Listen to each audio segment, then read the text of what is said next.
Dear viewers, আসসালামু আলাইকুম। তো আশা করি সকলেই ভালো আছেন। তো আপনারা যারা কার্ফু মাছের পোনা খুঁজছেন বা চাষ করার জন্য আগ্রহী আছেন, তারা এই ভিডিওটা দেখতে পারেন। তো অবশ্যই আপনারা চাষের জন্য কিছু হলেও উপকৃত হবেন। যেরকম এই কার্ফু মাছ আপনারা পুকুরে চাষ করার ক্ষেত্রে মিশ্র পদ্ধতিতে এবং কি একই পদ্ধতিতে চাষ করতে পারবেন। তো এই কার্ফু মাছের পোনার আপনারা যদি চাষ করতে চান, তাহলে আপনাদের পুকুর প্রস্তুত করে নিতে হবে। তো পুকুর আপনারা কীভাবে প্রস্তুত করে নেবেন? তো নতুন পুকুর হলে আপনারা পুকুরে চুন সার প্রয়োগ করে আপনারা পুকুরে মজুদকৃত পানি ঢুকাতে পারেন।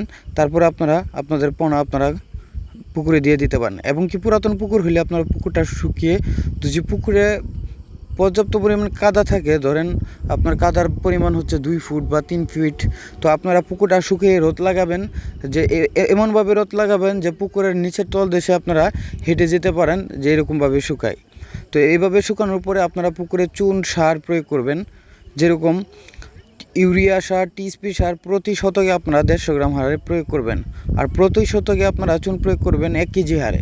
তো এইগুলো প্রয়োগ করার পরে আপনারা পুকুরে পানি দিবেন। পানি প্রবেশ করানোর পরে আপনারা পুকুরে দেবেন, সবুজ আকারে পানির কালারটা আসবে। তো এই অবস্থায় আপনারা পুকুরে আপনাদের মানসম্মত পোনা আপনারা পুকুরে দিয়ে দিতে পারেন। তো এই পুকুরে আপনারা যে মাছের পোনা দেন, এবং কি যারা মাছের পোনা খুঁজছেন, কার্ফু মাছের পোনা বা অন্য মাছের পোনা, তারা আমাদের ভিডিও দিয়ে স্ক্রিনের নাম্বারে যোগাযোগ করে আমাদের কাছ থেকে পোনা সংগ্রহ করতে পারেন। এই দেখেন, আপনারা এই মাছের পোনা কুমিল্লা ক্যান্টনমেন্ট আমরা ডেলিভারি দিব। তো ওই ক্ষেত্রে আপনাদেরকে ভিডিও করে দেখানো হচ্ছে। তো আপনারা যারা যে কোনো ধরনের মাছ ঋণ ও পোনা আপনারা সংগ্রহ করতে চান, আমাদের সাথে যোগাযোগ করতে পারেন। এবং কি আপনারা মাছের রোগে আক্রান্ত বা পানি দূষিত বা বিভিন্ন যে কোনো ধরনের পরামর্শ আমাদের কাছ থেকে জেনে নিতে পারবেন। তো এবং কি আমরা অক্সিজেন প্যাকেটে সাপ্লাই দিয়ে থাকি মাছের পোনা। তো আপনারা যারা মাছের পুকুর কীভাবে প্রস্তুত করতে হয় জানেন না, তারা আমাদের সাথে পরামর্শ করতে পারেন।